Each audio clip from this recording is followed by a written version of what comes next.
Good evening students. आज हम पढ़ेंगे घनमूल क्लास 2 आज हमारी। अभी तक हम पीछे ये चीज़ें पढ़ चुके हैं, लेकिन हमने कहा कि रिविजन करा देते हैं एक बार फिर से। ठीक, 1 का क्यूब 1 होता है, 2 का क्यूब 8 होता है, 3 का क्यूब 27, 4 का क्यूब 64, 5 का 125, 6 का 216, 7 का 343, 8 का 512, 9 का 729, 10 का 1000। 1 का क्यूब 1 होता है, लेकिन यूनिट डिजिट प्लेस पर 1 क्यूब करने पर हमको 1 ही मिलता है। 4 का यूनिट डिजिट क्यूब करने पर 4 मिलता है, 5 का क्यूब करने पर 5 मिलता है, 6 क्यूब करने पर 6 मिलता है, 9 का क्यूब करने पर 9 मिलता है, 0 का क्यूब करने पर हमारा यूनिट डिजिट में 0 ही मिलता है। अगर 2 का हम क्यूब करते हैं तो यूनिट डिजिट पर 8 मिलता है, 8 का क्यूब करते हैं तो यूनिट प्लेस पर 2 मिलता है, 3 का क्यूब करते हैं तो यूनिट प्लेस पर 4 मिलता है, 7 का क्यूब करते हैं तो यूनिट प्लेस पर 3 मिलता है। आइए हम अपनी सवाल पूछ सकते हैं। ठीक, जैसे हमारा एक पहला सवाल दिया गया है बच्चों, 19638। अब इसको हम देखेंगे कि ये किसका घनमूल है। ठीक, आप लोग सही से बैठ जाइए, शांति से सुनना करें। अब हमने क्यूब में पढ़ा था, स्क्वायर में पढ़ा था कि 2 अंकों पर अंडरलाइन होगी, लेकिन ये क्यूब है, क्यूब का मतलब 3 होता है, तो इसमें शुरू की 3 संख्याओं पर अंडरलाइन होगा। ठीक, और इधर भी, अब इधर तो भाई 3 संख्याएं नहीं जुड़ी हैं, 2 ही है, तो आगे 0 लगाना, ये दिख नहीं रहा किसी को। ठीक, तो 0 लगा दो ना, 0 लगा लो। 0 के इसके आगे लगने इसका कोई महत्व नहीं है। ठीक, अब यहाँ पर देखेंगे सर जी, यहाँ पर यूनिट प्लेस पर 3 आ रहा है। क्या आ रहा है? 3 आ रहा है। तो सर जी हम किस में पढ़े थे कि यूनिट प्लेस पर 3 आता है, यानी 7 का क्यूब करते हैं तो यूनिट प्लेस पर हमारा 3 आता है, यानी क्या है कि अंक पर 3 आता है। ठीक, यूनिट डिजिट का मतलब होता है इकाई। ठीक,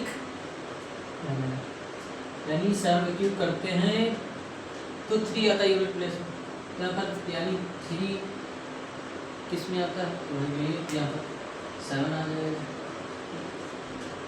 अब 19 को देखेंगे। अब हमको 19 को देखना है कि 19 से पहले किसका क्यूब है, बाद में इसमें नहीं देखना। स्क्वायर में हमको ये देखना रहता था, मान लो अगर 19 है तो इससे पहले हमको इसके पहले का जस्ट स्क्वायर, इसके जस्ट बाद का स्क्वायर देखना रहता था। मान लो स्क्वायर वाली बात होती तो यहाँ पर कितना हो जाता भाई, यानी 4 16 हो जाता, 25, तो इसमें फिर डिफरेंस देखना रहता। इसमें नहीं देखना है, इसमें हमको देखना है कि 19 से पहले किसका क्यूब आया है, 19 से पहले किसका क्यूब आया है। अब 1 का क्यूब तो 1 होता है, 2 का क्यूब 8 होता है, 3 का क्यूब 27 होता है, यानी 27 तो ज़्यादा हो जाएगा। हमको कम बार देखना है कि 19 से पहले किसका क्यूब है, यानी 8 आया था, 8 आया था, लेकिन वो किसका क्यूब था, 2 का क्यूब था, तो यहाँ पर आ जाएगा 2। ठीक, आंसर यानी 196838 27 का घनमूल है, परफेक्ट घनमूल है। ठीक, आज तुम पढ़ रहे हैं परफेक्ट घनमूल, कल पढ़ेंगे नॉन परफेक्ट घनमूल, in non perfect cube root. आज हम पढ़ रहे हैं परफेक्ट क्यूब रूट। ठीक, अब अगला हमारा दिया गया सवाल, अंडर रूट 13824 यानी 13824, ये किसका घनमूल है। ठीक, आओ देखते हैं। 19 शुरू की 3 संख्याओं पर अंडरलाइन, ये बताना ना पड़े, यानी यहाँ पर 2 ही संख्याएं बोली, तो यानी यहाँ पर 0 तो है ना भैया। यानी 4 किस में आता है, यूनिट डिजिट 4 हमारा किस में आता है, हम पढ़ चुके हैं कि 1 का क्यूब करेंगे तो यूनिट प्लेस पर 1 आता है, 4 का क्यूब करेंगे तो यूनिट प्लेस पर 4 आता है, 5 का क्यूब करेंगे तो यूनिट प्लेस पर 5 आता है, 6 का क्यूब करेंगे तो यूनिट प्लेस पर 6 आता है, 9 का क्यूब करेंगे तो यूनिट प्लेस पर 9 आता है, 0 का क्यूब करेंगे तो यूनिट प्लेस पर हमारा 0 आता है। ठीक है प्यारे बच्चों, अब देखना हमारा 4, यानी 4 का क्यूब करते हैं तो यूनिट प्लेस पर 4 आता है, ये यहाँ पर क्या हो जाएगा 4। अब बचा 13 बचा। 13 से पहले किसका क्यूब करते हैं, 13 से पहले किसका क्यूब आया होगा, 2 का क्यूब आया होगा 8, लेकिन 3 का क्यूब 27 ज़्यादा हो जाएगा, तो वो 13 से पहले वाला देखना है, यानी यहाँ पर 8 आता है, लेकिन ये किसका क्यूब है, 2 का क्यूब है,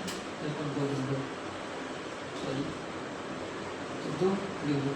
अब इसका मतलब 13,824 किसका क्यूब है? राइट क्यूब है, किसका है? 24 राइट 27 का था। ठीक, 5 सेकंड से ज़्यादा नहीं लगेगी मुझे एक सवाल करने में, ठीक है। अगर एक बार आप लोग समझ गए तो 5 सेकंड से ज़्यादा नहीं लगेगा, आप लोग मन में भी निकाल सकते हैं।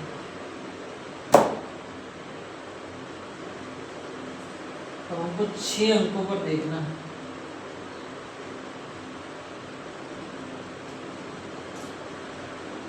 वन 5 7 4 6, उसको हमको देखना कि किसका है, क्यूब रूट किसका है। आइए जल्दी दो, 1 5 7 4 6 ये किसका क्यूब रूट है? 3 संख्याओं पर भेद मिला। अब गुरु जी यहाँ तो भाई मिल गया, वन मिल गया, 0 नहीं लगाना गुरु जी, है ना। अरे बच्चों देखो इधर, यहाँ पर भी यूनिट प्लेस पर हमारा 4 मिल रहा है। क्या मिल रहा है? 4 मिल रहा है। तो किसका क्यूब किया तो तुम्हारा 4 मिलेगा, यानी 4 का क्यूब करेंगे तो यूनिट डिजिट पर हमारा 4 मिलेगा। क्या मिलेगा? 4 मिलेगा ही मिलेगा। तो भैया यहाँ पर हम 4 लिख देंगे, ठीक। अब 157 बचा। 157 से पहले किसका क्यूब आया होगा? 5 का क्यूब करते हैं तो 125 होता है, 6 का क्यूब करते हैं तो 216 होता है।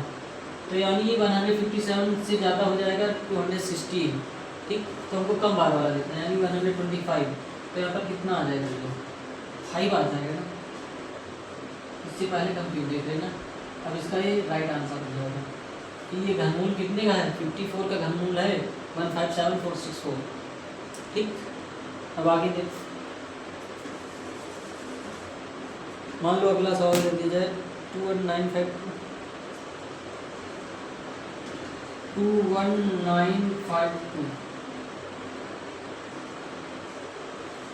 निकालो भैया किसका क्यूब रूट, यानी घनमूल किसका है,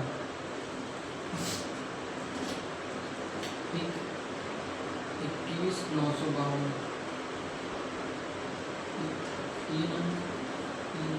0 लगा दो ना भैया, ठीक।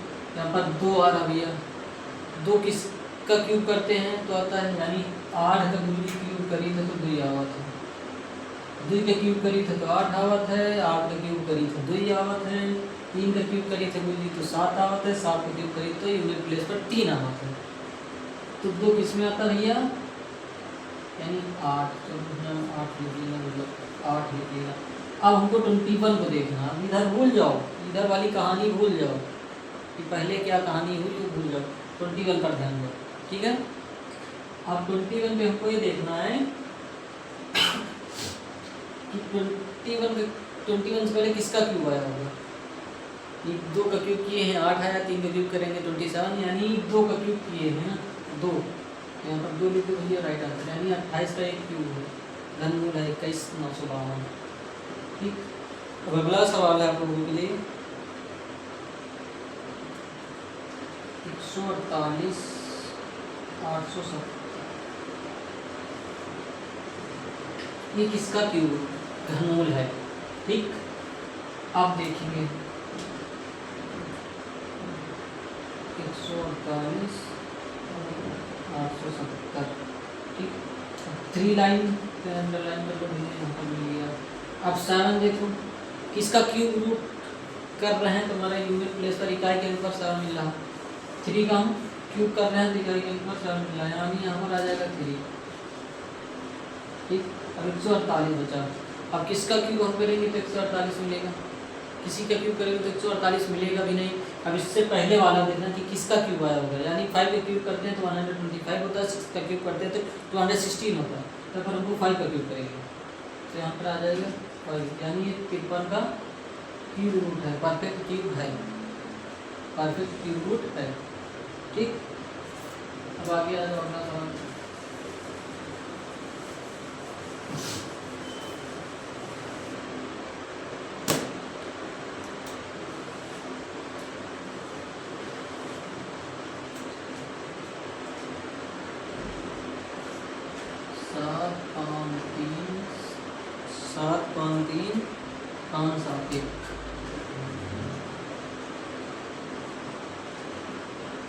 अब ये वाला आप लोग निकाल कर बताओ मुझे।